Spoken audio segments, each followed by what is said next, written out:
नमस्कार, मैं हूं कैलाश लालवानी और आप देख रहे हैं हाल हलचल का खास कार्यक्रम टॉप 10।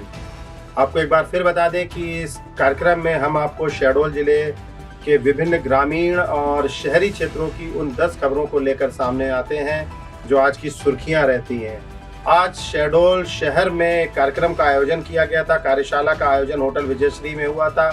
सीवरेज कार्य योजना की कार्यशाला हुई और इसमें सभापति के अलावा नगरपालिका के अध्यक्ष, उपाध्यक्ष, पार्षदगण आदि मौजूद हुए। वरिष्ठ अधिकारियों को भी बुलाया गया, नागरिक भी आए, पत्रकारगण भी उपस्थित हुए और यहाँ पर सभी के बीच कंपनी ने कार्यशाला को लेकर अपनी प्रस्तुति दी। इसी दौरान कंपनी के द्वारा मानक अनुसार रिस्टोरेशन कार्य न किए जाने को लेकर नगरपालिका शहडोल के अध्यक्ष घनश्याम जायसवाल ने कड़ी आपत्ति जताई और उन्होंने स्पष्ट कर दिया कि जब तक नियमानुसार कार्य नहीं होते तब तक यह कार्य बंद कर दिया जाएगा।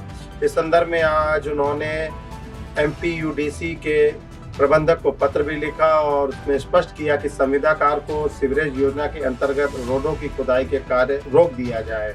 आपको बता दें कि उन्होंने स्पष्ट किया कि सीवर लाइन डालने के पश्चात जो रिस्टोरेशन का कार्य किया जाता है उसमें तराई न करने के कारण रोडें बैठ रही हैं तथा वहाँ गड्ढे बन रहे हैं और लोगों को परेशानी हो रही है।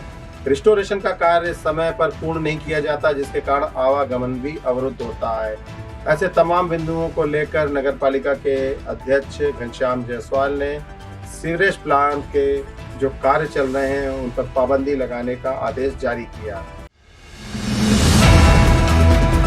सेपुर थाना क्षेत्र के ग्राम कठौतिया में रहने वाले ददन सोनी पिता साधुलाल सोनी के साथ उसके भाई और भतीजे ने मारपीट की है। उसने पुलिस को शिकायत दी है कि छोटे लाल सोनी का लड़का राजकुमार सोनी ने उसके साथ मारपीट की। इसकी शिकायत उसने सिंहपुर थाने में दी। पुलिस ने मेडिकल कराने के बाद IPC की धाराओं के तहत मामला दर्ज किया है मारपीट और गाली गलौज का, लेकिन उसका कहना है कि ये धाराएं कम हैं।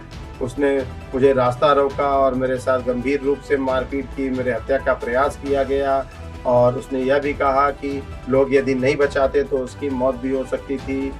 बाएं हाथ की कलाई में चोट आई, सिर में चोट आई तथा पत्नी कृष्णाबाई सोनी के बाएं हाथ दर्द अभी भी कहरा रहा है, उससे भी काफ़ी चोटें आई हैं। घटना को लल्लू खान निवासी खैरा व गांव के शिवलाल को देखे हैं। जो रिपोर्टें पुलिस ने दर्ज की हैं वो पूरी तरह से नहीं की हैं। रिपोर्टों में पुलिस ने गोलमाल कर दिया है, आरोप लगाया उसने और शहडोल के पुलिस अधीक्षक से मांग की है कि जो शिकायत उसने दी थी उसमें हेरफेर किया गया है और छोटे लाल सोनी, पवन सोनी तथा पुलिस ने एक अन्य को इसमें आरोपी बनाया है। इसके ऊपर पुलिस ने 294, 323, 506, 34 का मामला दर्ज किया है। वो धाराएं काफ़ी मामूली हैं और मुचलके पे जमानत होने के बाद फिर वे इसे ढूंढ रहे हैं, उसके हिसाब से कोई गंभीर वारदात कर सकते हैं। उसका कहना था कि बिना किसी मामले के ही मारपीट की गई। पुराना जमीनी विवाद भाइयों में चल रहा था। जो फिलहाल शांत था वो कपड़े का कारोबार करता है और ग्रामीण क्षेत्रों में फेरी करता है। इस समय यदि वह दोबारा जाता है फेरी करने तो उसकी हत्या भी की जा सकती है। इस पूरे मामले में उसे न्याय दिलाया जाए।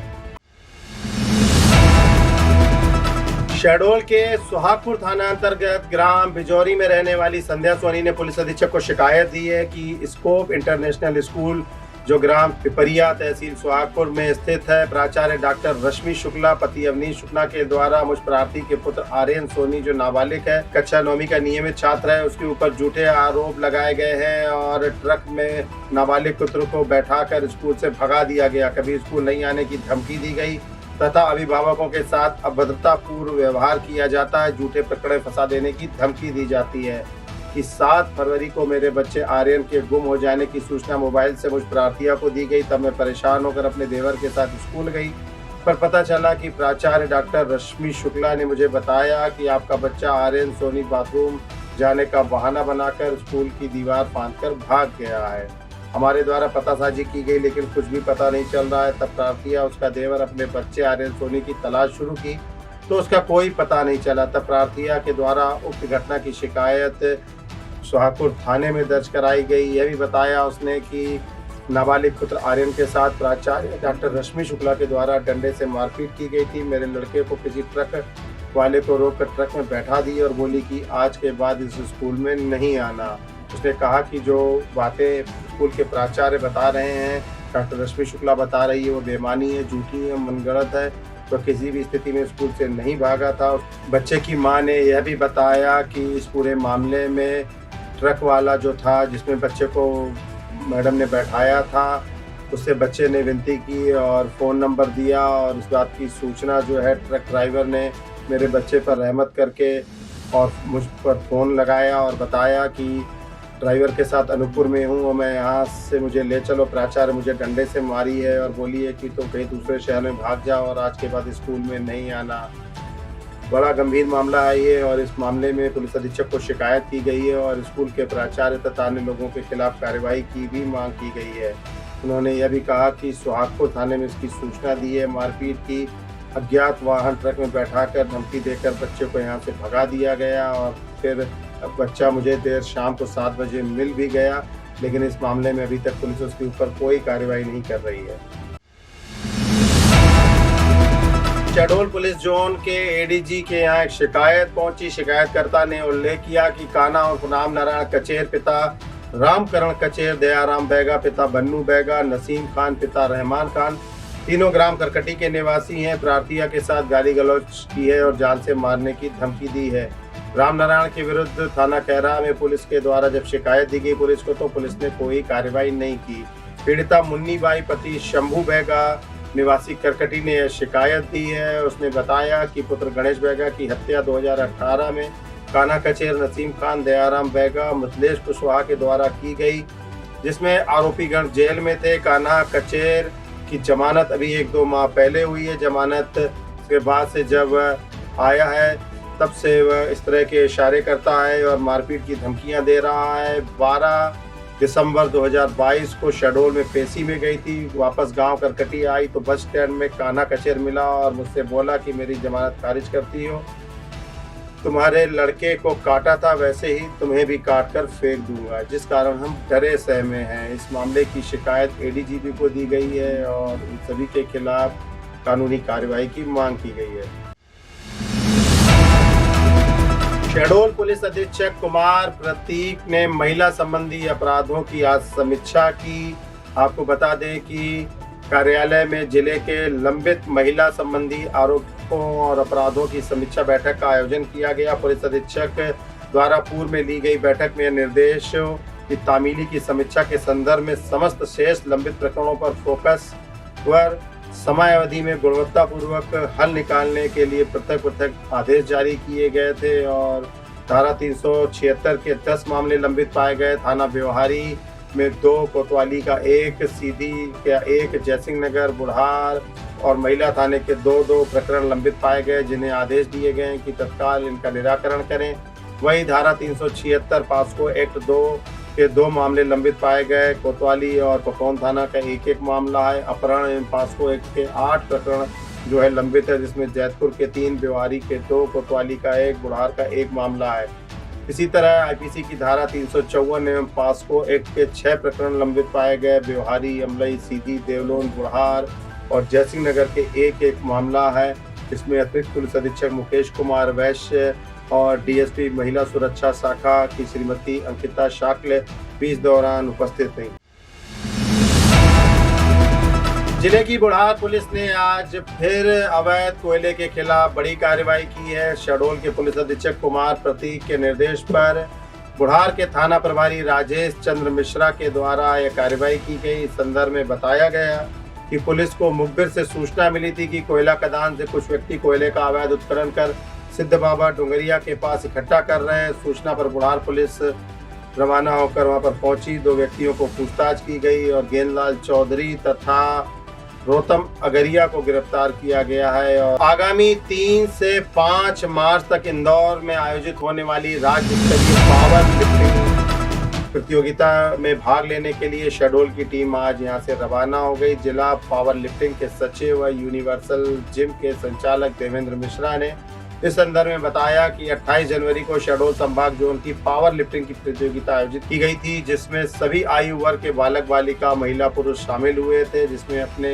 आयु वर्ग से विजेता खिलाड़ियों का चयन करके राज्य स्तरीय प्रतियोगिता जो कि 3 से 5 मार्च तक इंदौर में आयोजित होने वाली है, जहां चयनित खिलाड़ी देवेंद्र मिश्रा, आदित्य विश्वकर्मा, युवराज जायसवाल, गौरव गुप्ता रूप द्विवेदी, विनायक नापित, अंकुश गुप्ता, ईशांत कुशवाहा, विक्रांत सिंह, कंवर अली, समीर वर्मा, संतोष कोल, सुहेल खान, अकरम अंसारी, रोहित पांडे, सैफ अली, प्रीति सिंह, मनमीत कौर, नाहिद अंसारी, सिद्धि गुप्ता, स्नेहा असाटी, हिदर सिद्दीकी, जस्मिन अंसारी को राज्य स्तरीय प्रतियोगिता में शामिल किए जाएंगे। और मुख्य टीम के कोच की भूमिका पवन गर्ग, जिला तकनीकी निर्देशक जो हैं वो निभाएंगे। दल प्रबंधक के रूप में जिला एसोसिएशन के सह सचिव प्रमोद विश्वकर्मा की भूमिका रहेगी। इस अवसर पर जिला पावर लिफ्ट के संघ के अध्यक्ष घनश्याम जायसवाल, जो नगर पालिका के शहडोल के अध्यक्ष है, उपाध्यक्ष पुष्पराज सिंह आदि भी इस मौके पर पहुंचे और उन्होंने उन्हें उज्जवल भविष्य की शुभकामनाएं भी प्रेषित की। जिले के कोयलांचल क्षेत्र धनपुरी में बीते माह ही कबाड़ चोरी करने गए 7 युवक जो है वो गैस से खत्म हो गए थे। भूमिगत खदान में इन्होंने प्रवेश किया था, इसके बाद भी ये लोग रुक नहीं रहे हैं। आपको बता दें कि SCCL क्षेत्र में कबाड़ चोरी करने गए 3 बदमाशों को धनपुरी पुलिस ने गिरफ्तार किया है और उन्हें आज न्यायालय में पेश किया गया। शहडोल जिले के SCCL क्षेत्र बंगवार स्टोर में कबाड़ चोरी करने गए इन 3 लोगों को पुलिस ने पकड़ा है। यह भी बता दें कि 7 लोगों की मौत दम घुटने से हो गई थी। उमरिया जिले में कबाड़ चोरी करने गए कबाड़ चोरों ने SISF के जवानों पर जानलेवा हमला भी किया था। इसके बाद भी जो कबाड़ चोर हैं वे रुक नहीं रहे हैं और उनके जो आका है वो उनके पीछे बैठकर अभी भी उन्हें शह दे रहे हैं। पुलिस ने जिन्हें गिरफ्तार किया उसमें अजय सिंह, चिंतामणि सिंह, हरि यादव के ऊपर आरोप रहा कि दीवार कूदकर SCCL की मशीनरी पार्ट चोरी करके फरार हो गए थे। इसकी शिकायत SCCL के सुरक्षा प्रभारी ब्रजेश कुमार कचेर ने थाने में दी थी। शिकायत पर पुलिस ने बदमाशों के खिलाफ IPC की धारा 457, 380 और 34 के तहत मामला कायम किया और बाद में उन्हें गिरफ्तार भी कर लिया। उनके कब्जे से चोरी किए गए मशीनरी पार्ट्स भी जब्त कर लिए। शहडोल में आबकारी विभाग एक्शन मूड में नजर आ रहा है। आज उन्होंने अपने द्वारा कार्रवाई का प्रेस नोट जारी किया। जिला आबकारी अधिकारी ने इस संदर्भ में बताया कि 8 महीने में 13 लाख से अधिक की देशी विदेशी शराब जब्त की गई है। यह भी बताया गया कि 5433 लीटर देशी विदेशी मदिरा जो है वो जब्त की गई है कुल, और 12,914 किलो महुआ लहान जब्त किया। इसी तरह विभाग ने 13,44,000 की अवैध देशी विदेशी शराब जब्त कर इनके खिलाफ कार्रवाई की है। जिला आबकारी अधिकारी सतीश कुमार कश्यप कहते हैं कि आबकारी विभाग पिछले 8 महीनों में 1155 आपराधिक मामले दर्ज कर शासन को 13,44,000 की देशी विदेशी शराब और महुआ लहान को जब्त कर राजस्व में बढ़ोतरी की है उन्होंने। और उन्होंने यह भी बताया कि 4011 लीटर हाथ भट्टी मदिरा, 1122 लीटर देशी मदिरा, 271 लीटर विदेशी मदिरा सहित 12,914 किलो महुआ लहान जब्त किया है। रक्तदान शिविर में लोगों ने किया बढ़ चढ़कर रक्तदान। सिकल सेल एनीमिया के प्रति जागरूक किया गया। कई लोगों की जांच भी हुई। ग्राम करुआताल में यह कार्यक्रम का आयोजन हुआ। ब्लड बैंक की प्रभारी डॉक्टर सुधा नामदेव ने संदर्भ में जानकारी देते हुए बताया कि मां करणी सेवा समिति करुआताल शहडोल द्वारा रक्तदान शिविर का आयोजन किया गया था। रक्तदान शिविर में लोगों ने बढ़ चढ़कर सहभागिता निभाई और रक्तदान किया। साथ ही लोगों को बताया गया कि रक्त देने से वजन आपका कम होता है, रोग प्रतिरोधक क्षमता जो है वो बढ़ती है, हृदय रोग के खतरे को कम करता है, कैंसर की संभावनाएं भी कम होती हैं, मेंटल हेल्थ के लिए फायदेमंद होता है और रक्तदान करने से किसी की जिंदगी बचाई जा सकती है। उन्होंने आम जनता से मीडिया के माध्यम से अनुरोध भी किया कि बढ़ चढ़कर रक्तदान करें और दूसरों को भी प्रेरित करें जिससे अन्य लोगों का जीवन बच सके। रक्तदान शिविर में करणी सेवा समिति के सदस्य भानु प्रताप सिंह, इंजीनियर सोमकांत सिंह, अनिल सिंह, अमर सिंह, राजेश्वर सिंह, राजकुमार कोल सहित अन्य लोगों ने भी रक्तदान किया। 25 यूनिट रक्त इस दौरान एकत्रित किया गया। लगभग 200 लोगों की सिकल सेल एनीमिया की जांच की गई।